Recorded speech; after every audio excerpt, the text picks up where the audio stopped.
think we kicked this thing off. You ready? You Bobby, you bet. got your seatbelt on? I do. I'm strapped in, ready to go.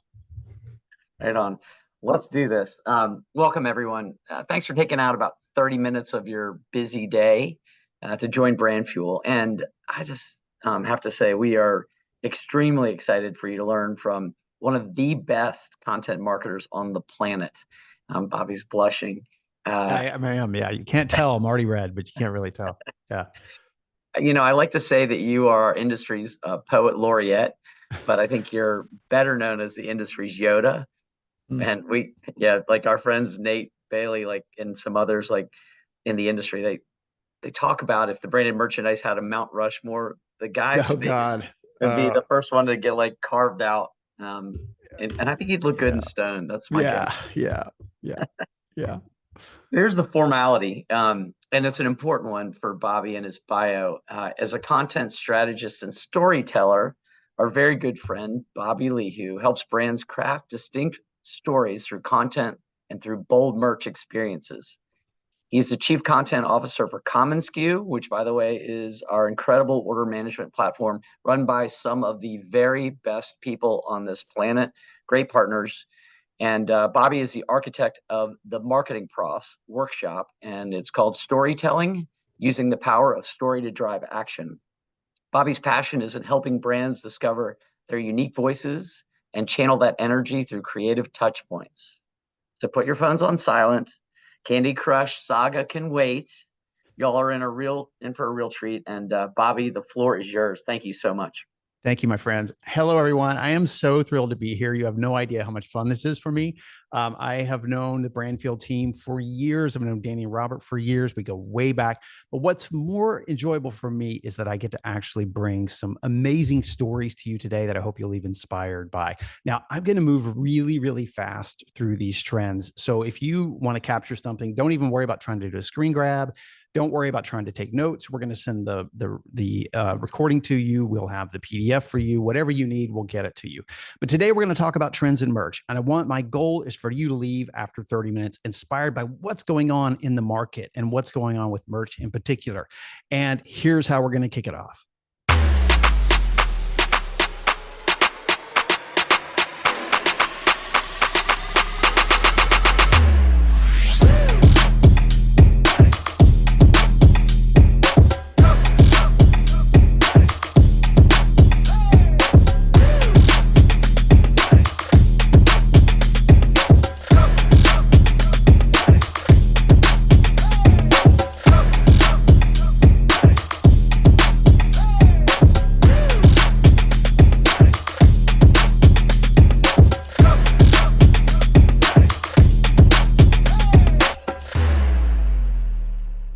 Oh, I love that. That was created by an agency out of London called Butterfly Cannon.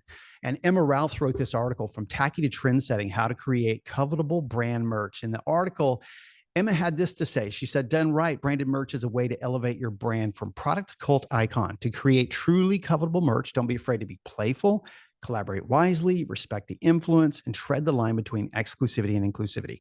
With these in mind, you're on your way to becoming a part of today's cultural zeitgeist. I also love that video because it shows the energy behind what branded merch can do. We're in the business of surprise and delight. You are in the business of surprise and delight when you engage your employees and your customers and your fans for your brand. So I love the energy behind that. But one of the real reasons I love it too is the demographic in business is dramatically shifting.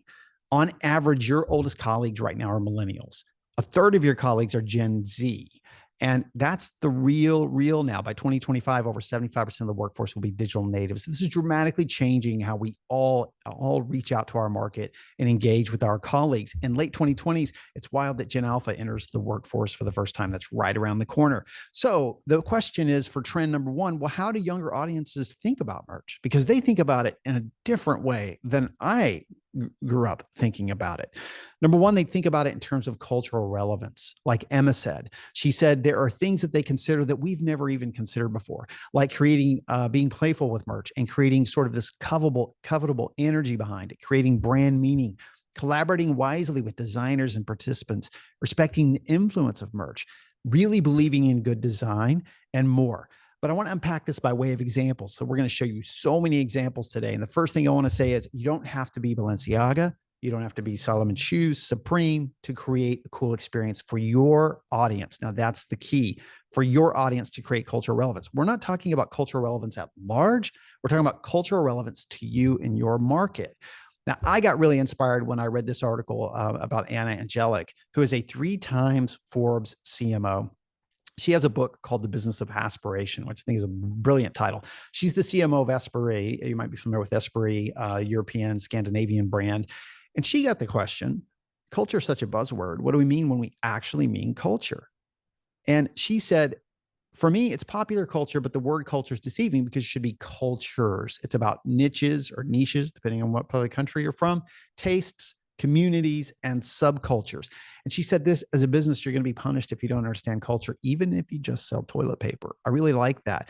But let's hone in on a couple of brands that are doing this really, really well for a micro story, for a micro niche, and a micro culture. Here is a brand that did something really cool. They created merch that's covetable, a lot of brand meaning, and excellent design.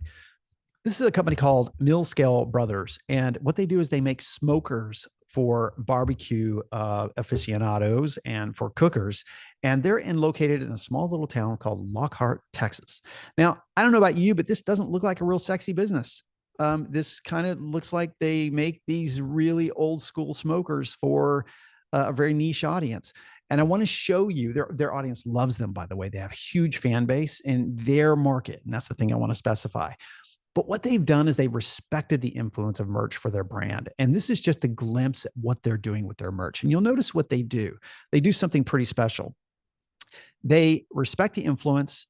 They understand that it has meaning, that merch is an important part of the equation, which we'll touch on in a minute. They invest in good design, and they are, for their market, trying to really create these special moments with merch. And you can just see through their imagery how much they respect the medium itself, which I absolutely love. Another brand that really respects the medium, you might have read about this or seen this in the headlines, but Aldi's is a discount grocery store. Again, not a sexy business if you're a discount grocery store.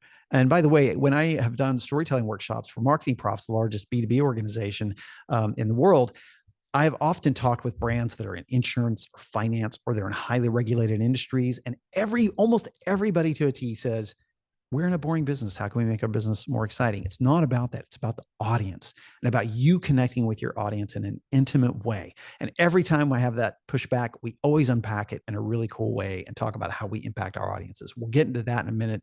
It's called fan-fueled engagement, which we'll get to. But the Aldi story is really interesting because they created this merch collection, and you wouldn't think Aldi's had that kind of brand savvy to create a merch collection that would be high demand. But they got articles and headlines everywhere that said Aldi's new drip is sexy as hell, so popular that customers are having trouble finding the items. And of course, every time they launch it, they sell out. And that's part of the genius of them. Also, does this impact the bottom line, the top line? Aldi's is the fastest growing US grocery chain because of things like this. And in Aldi's, you can see they respect the influence. They understand the cultural zeitgeist. They're going to be playful with their brand. I mean, they're a discount grocery store. You think they would just have the cheapest hats they could have on an aisle rack, and that's the best they can do? No, they respect the influence and they create impact with it. It's a really, really cool story that I'll never stop talking about. All right. Another way Gen Z and Gen Alpha think about merch is this: shorthands for selfhood. Lenny Krawall, Danny Rosen is the one that told me about this article. Lenny Krawall wrote an article for Eater magazine called Merch Madness. And we had Lenny join us on the podcast, and one of my colleagues, Allison, read her article. The article was phenomenal. I want to play you a clip because it's really, really cool clip about how new generations think about merch. So why is merch still everywhere? Because of us. For whatever reason, we rep the things we love. Even fans of anti-consumerist punk band Fugazi, who famously did not sell merch, resorted to bootlegging unlicensed "This is not a Fugazi t-shirt" shirts. A story that shores up our complicity. Because what's newsworthy isn't how much restaurants are selling, but how much we're buying. The bait has always been there. It's taking it that's on the rise. And though good design is one piece of that puzzle, it's not the whole picture. The speed at which we now perceive each other online has necessitated certain shorthands for selfhood. Your astrological sign can be one such semaphore, knowing about Musso and Frank another. Now more than ever, we carve out our identities in things that can be posted, hearted, reposted. Is it any wonder then that my body has become a billboard, a mere extension of my feed? That we're dumping the heavy yoke of communicating who we are onto restaurant totes, onto McDonald's ready-to-wear. And of course, it isn't just restaurants, but museums, indie radio, the National Park Service, those magazine totes, anything capable of telegraphing personal taste, good humor, and insider awareness in the space of a reel or tweet. Promotional products have become the ultimate if you know you know. I love that article. There was an article in the New York Times that said, "As our merch ourselves," and one of the writers said that that's the type of connection I want to cultivate, the impulse to bond over the things that light me up, that bring me closer to other people. You see this, by the way, in the market today. This is there's no audio for this, but this is a little clip from A24, and it's an inspiring place to look at what's going on with merch. I'm wearing my Midsummer A24 t-shirt right now, which is this beautiful little embellishment with the flowers on it, and it's gorgeous. But A24 does some really cool things. They respect the influence. They understand that merch is a medium to connect with their audience. In fact, the director, Jordan Peele, when he launched his first merch campaign for one of his movies, you know what he said? They asked him why he did it, and he said, because he wants to reach a younger audience. And you think about that. Jordan Peele said, we're using merch because we want to reach a younger audience. I thought that was really cool. So branded merch is no longer simply advertising. That's been a huge shift in the culture. So trend number one, we talked about how younger audiences now think about merch. They think about them as shorthands for selfhood. Trend number two, how the world actually now embraces merch. So this is how the world once viewed swag, right? The New York Times, Fast Company had an article, it's time to stop spending billions on cheap conference swag. But look how much has changed, particularly post-pandemic. And the articles that you're seeing now have been absolutely crazy. Virtually every industry is talking about this. If you notice branded merch everywhere, you are not alone. Here is why. There was a recent article in GQ called The End of Merch. And we don't even, as merch people, like we have a vested interest in this, right? But we don't even have to defend it anymore because other people are defending it. This is one of my favorite folks. His name is Reggie, and I'm glued to I'm one of his subscribers for his channel. And he talks about Japanese streetwear and Japanese culture. And it's just one of my favorites. And here's what he had to say. I'm not the one to get on GQ. Hell, I admittedly have a subscription to the entire Condé Nast conglomerate over there. However, it's claimed that the golden age of merch is dead is worth exploring. And since I'm not in the business of proving a point, but easing the burden of understanding the fashion industry, it seems like a good place to start a meaningful dialogue, especially for you aspiring merch creators. So, is merch dead? In short, absolutely not. But there are Okay. The whole video is worth watching. I wasn't going to play it for you for like 15, 20 minutes, but I did add a pull quote here for you. He said, as we move further into the digital age, the landscape of merch is undergoing a significant transformation. Contrary to the claims that the era of merch is ending, we are entering a renaissance. And Reggie can say it a whole lot better than I can say it, but I love that. In fact, it's such a renaissance that at one time merch became the thing that people would talk about being a pollutant. But look what the New York City did. New York City said, how do we get New Yorkers' attention about cleaning up pollution?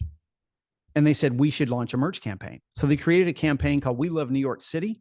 And they built this entire very clever campaign around it with billboards and everything else. And look at this amazing merch collection. This was the only thing you could engage with for this campaign, by the way. The billboards pointed you directly to this site. And what they also did is they respected the influence of merch. They built things that were really cool. You see the tote bag that's made out of trash bags and it says stay trashy. It was a really fun play on, and there were some parts in here that only New Yorkers are going to get it. And that's what's part of the interesting part that's going on with the cultural impact. So it's one of my favorite stories, by the way, how we've shifted and how culture has shifted from seeing merch as an amazing experience to actually help people clean up their trash. So you see all these things happening in culture right now with these brands. In short, one of our friends, Beth Palmer, says, you know, the old swag was the stuff we all get. The new merch is the gear we covet, the stuff we yearn to possess and have. And I just couldn't resist throwing up a meme for this particular merch experience here. I personally just absolutely love that. But by the way, some of this is not new to those of us who have been doing it a while. We've seen this impact in certain markets and industries for a while. Here's a great example. This is an old New York Times article from 1973 that said the t-shirt has become the medium for a message. So some industries and some brands have always gotten it. Here's one industry that always got it.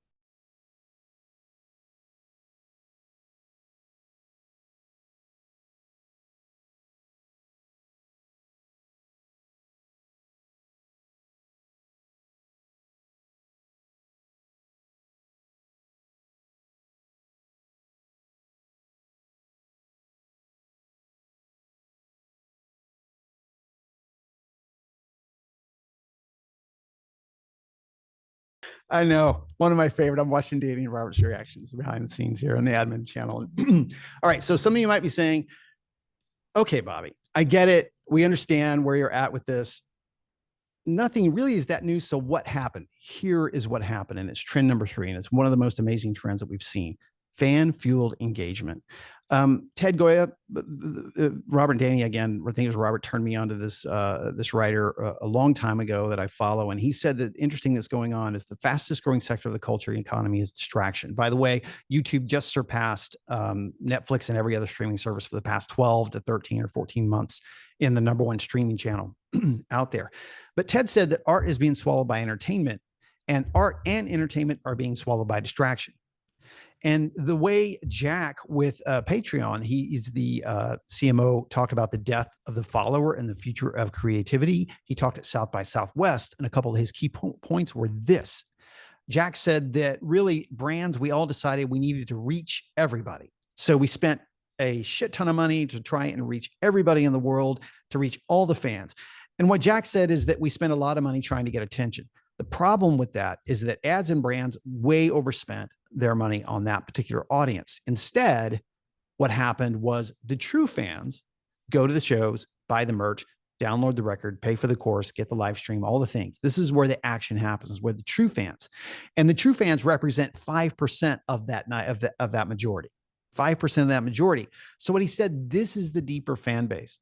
And this is the audience that we should be attracting. Now, we've seen this with the New Yorker tote bag is probably one of the best merch examples of all time. This is, by the way, as an aside, this is why we're seeing merch become so vital today, is because it's become expensive, loud, and crowded to try and reach the masses. This is why the subculture and niches are so important. But we've seen this with the New Yorker tote bag. New Yorker tote bag created an effect that few brands have been able to do, but they started it by honestly tapping into the smarty pants market that they knew they had, and they created one iconic item. And this is an article from several years ago now, but Dwayne Shepard, the VP of Consumer Marketing at Condé Nast, said, I've been at Condé Nast for almost 20 years. I've never seen anything like this tote bag. At that time, they had 500,000. They're probably over 1 million tote bags at this point. It became so popular that it was hitting articles all the time. One of my favorites was from the now defunct Vice, where writer Sam Wolfson said, famous tote bag company, The New Yorker, has become so successful, they also now produce a weekly magazine filled with investigative journalism, restaurant reviews, and satirical essays. It's one of my favorites. And then he says, the bag remains its flagship, most popular product, which is somewhat surprising because it's not that good, is it? It's a logo within the logo. Just love that article. Anyways, you saw other brands go, uh-oh, we better pay attention to this. And you see folks like the Paris Review are trying to take over the New Yorker and the Smarty Pants merch war. Now, I'm one of those nerds that's a fan. I actually just bought from the Paris Review drop. Judge me. I'm fine with that. I've lived with it for years. I have my New Yorker sweatshirt in the closet, all of that. But I'm the fan base. Like, I'm the fan base, and that's where the magic happens. And I'm very proud to wear that brand. We all know what it is. It's called fan-fueled engagement. By the way, Yeti, when they first launched in the first few years, with every cooler they shipped, Ryan and Roy threw in a Yeti hat and a t-shirt. With every single cooler they sold. Why? To create a conversation around the product, fan-fueled engagement. Regardless of where your politics sit, when the dark Brandon Biden meme mug dropped, the campaign director said that merch for a season drove 75% of all traffic to Biden's campaign site. That's insane. What's going on with campaign merch is insane. Never seen anything like that. But again, regardless of your politics, fan-fueled engagement. This is why when the fashion report came out in January, more executives expect to increase spending on brand marketing than performance marketing, which is where merch fits. Now, another favorite example, and another brand I love, don't judge, is Glossier. And Glossier hit the road this last fall on a college campus tour. But here's what I absolutely love is that Mary Suter, the chief creative officer at Glossier, said, merch isn't this cherry on top marketing tool for us anymore. It's become an important part of our business. People expect it from us. Adding that a fledgling arm of the brand's design team is solely dedicated to ideating new ideas within the category. Absolutely love that. Remember how I said branded merch is no longer simply advertising? Well, now branded merch is better than advertising. Why? Because it impacts the fans who really matter and allows you as a marketing professional, as a communication professional, to use this medium as a way to target that particular audience. Going back to Anna's comment, this is what I love. Anna wrote the book, again, The Business of Aspiration. And she even, in her brand stack, She even has, as a foundational piece of it, merch as a category. Your website, your content, your retail experience, your creative direction, your fandom, cultural influence, and merch as an important category. So we've seen merch become this, oh, by the way, we should do something. That's the way it used to be. Trade shows, you have events, and you go, oh, by the way, we should probably do some merch, to now becoming an important part of the conversation as they're planning the events.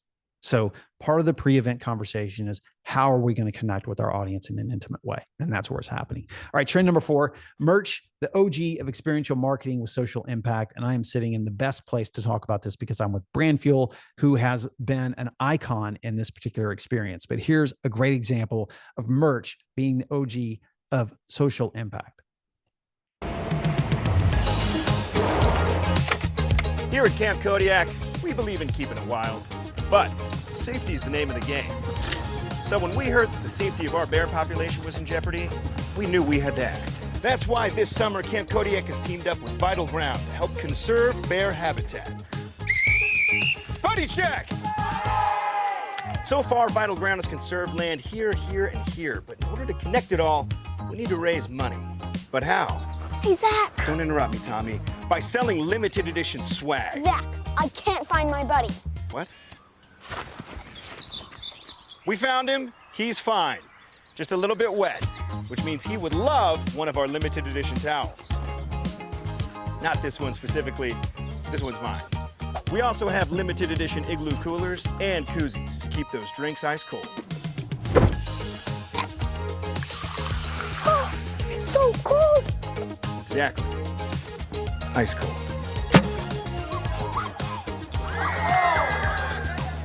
And limited edition t-shirts.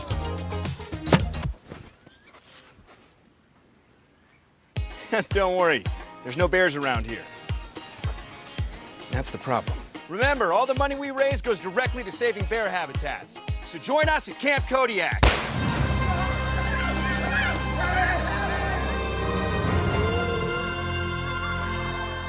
And remember, Keep it wild.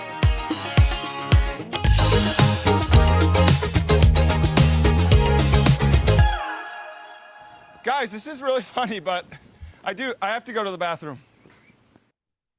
How much fun is that? Merch has always been the OG of kindness, brand joy, delight, and dare I say it, intimacy. And I'll pause and say Brand Fuel has really led the cause with this, with their B Corp certification, because it's not just about being conscientious as buyers.